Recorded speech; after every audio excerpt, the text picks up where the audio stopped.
माधुरी को सबसे अच्छा दिखने की अजीब सी सनक रहती थी। उसे चक्कर में वह जो भी चाहे पहन लेती, उसे फिर किसी की परवाह नहीं रहती थी। अब उसके लड़के विनोद की शादी होने वाली थी। उसने अपने लिए ढेर सारी साड़ियां खरीदी थी, उनके मैचिंग ब्लाउज बनवाए। उसके पति मनमोहन जी ने कहा, इतना फिजूल खर्चा क्यों करती हो, जरा बजट के बारे में भी ख्याल रखो, अभी बहुत सारा खर्चा पड़ा है। कपड़े पहने रहते हो, मुझको भी वैसे ही चित्रा लपेटने को कहते हो। तुम्हारी चले तो तुम तो मुझे भिखारी बना दो। अब तुम्हारा ज्यादा दिल घट रहा हो तो मैं यह साड़ियाँ लौटा कर कहो तो काम वाली बाई के कपड़े पहन लूँ, तब तुमको संतोष होगा। उसका गुस्सा देखकर मनमोहन जी ने माथा ठोकते हुए कहा, ठीक है महारानी, तुम जीती मैं हारा, जो मर्जी आए करो वही ठीक है। घर में खूब चहल पहल मची थी। शादी हो गई और घर में बहू मोनिका आ गई। घर में सब मेहमानों ने मोनिका की जमकर तारीफ की। यह देखकर माधुरी का दिल कचोटने लगा। वह मन ही मन में बोली, मैं मोनिका से किस बात में कम हूँ, अभी क्या कल ही रिसेप्शन पार्टी फिर मैं भी कल वह मन बटोरती हूँ, अभी इसकी तरह कपड़े बनवा लेती हूँ। उसने मोनिका से पूछा, मोनिका कल रिसेप्शन में क्या कपड़े पहनोगी, मुझे भी दिखाओ ताकि मैं डिसाइड कर दूंगी इन कपड़ों में तुम अच्छी लगोगे या नहीं। सुनकर मोनिका बहुत खुश हो गई और वो सोचने लगी, मेरी सासू माँ कितनी अच्छी है, मेरा कितना ख्याल रखती है। उसने खुश होकर रिसेप्शन में पहनने के लिए सिलेक्ट किए गए कपड़े निकाले और माधुरी को दिखाने लगी, इन कपड़ों के साथ ज्वेलरी कैसी है, लव में देख लो, नहीं तो पता चले कि बाद में तो भी अच्छे नहीं ये रहे। मोनिका ने खुश होकर सारी चीज दिखाई और माधुरी ने उन कपड़ों, संदल, पर्स, मैचिंग ज्वेलरी के फोटो ले लिए। तुरंत ही वह मार्केट में गई और मोनिका के कपड़ों का फोटो दिखाकर बोली, सेम ऐसे ही कपड़े मेरे लिए दिखाइए। दुकानदार ने माधुरी की ओर देखा और कहा, लेकिन आंटी ये कपड़े आप पर अच्छे नहीं लगेंगे, आप अपनी आयु के हिसाब से कपड़े लीजिए ना, तो वहां पर जा देंगे। यह सुनकर तो माधुरी भड़क गई और बोली, चुब्बे नशपित्ते, तुझे अपने कपड़े बेचनी है या मुझको सलाह देनी है, तू सलाह केंद्र क्यों नहीं खोल लेता। यह सुनकर दुकानदार मन ही मन में बोला, अच्छी नहीं लग रही लेकिन मुझे क्या, मुझे तो अपना सामान बेचना है भाई। उसने वैसे ही कपड़ निकल कर दे दिए। फिर माधुरी शूज की शॉप पर गई और शॉपकीपर से बोली, यह संदल की फोटो देखो और सेतु से संदल निकालो, किसके लिए लेना है।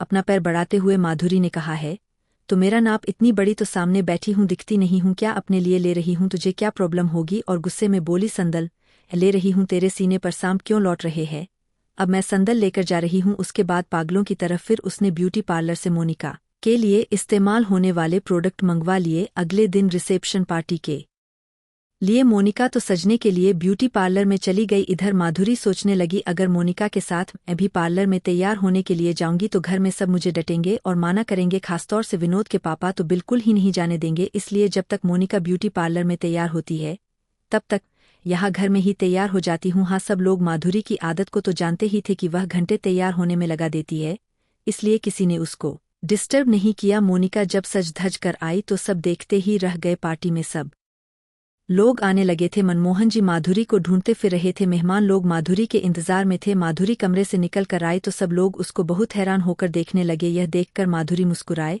और मन ही मन में लगता है, सब मुझको देखकर सरप्राइज्ड है।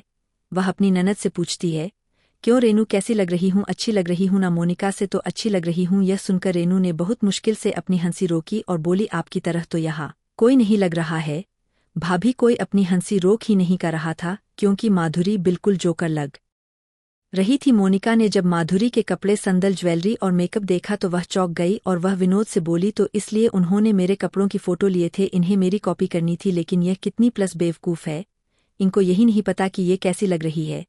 विनोद भी अपनी माँ को देखकर दांत पीस रहा था लेकिन वह खुलकर कुछ कह नहीं कर रहा था। सारे मेहमान हंस रहे थे। यह देखकर माधुरी को अब बुरा लगने लगा लेकिन किसी से कुछ कह भी नहीं कर रही थी। मेहमान खा पीकर नव विवाह जोड़े को गिफ्ट और आशीर्वाद देकर विदा हो गए, लेकिन एक नई मुसीबत हो गई। माधुरी के चेहरे पर तेज जलन पड़ने लगी जो बढ़ती ही चली गई, तेजी से बढ़ी, लेकिन जल्दी में पेंसिल हील के संदल में उसका बैलेंस नहीं बना और वह लड़खड़ा कर गिर पड़ी। और वह कुछ लोगों ने उसे उठाया तो पता चला कि उसकी कमर भी सीधी नहीं हो रही है।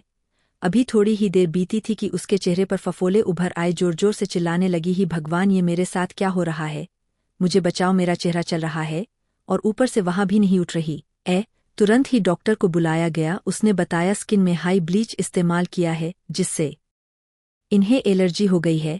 देखिए, सबकी स्किन अलग अलग तरह की होती है और उसके लिए अलग अलग मेकअप इस्तेमाल होता है। बिना टेस्ट किए अपने आप लगाने के कारण यह हुआ है। वहाँ टेस्ट में फ्रैक्चर निकाला। मनमोहन जी बोले, सैंडलों की वजह से हुआ है। माधुरी को भी यह सब महसूस हो रहा था और वह पछता रही थी। अब उसको समझ में आ गया कि अपनी उम्र के हिसाब से ही सब काम क्यों करना चाहिए। ठीक होकर घर आने के बाद उसने सबसे माफ़ी मांगी और अपनी आगे के हिसाब से सादगी से रहने लगी मोनिका भी अब माधुरी का खूब आदर करती थी। अब माधुरी से सभी लोग बहुत खुश थे। अगर आपको ये कहानी पसंद आए तो प्लीज़ लाइक शेयर और सब्सक्राइब जरूर करें।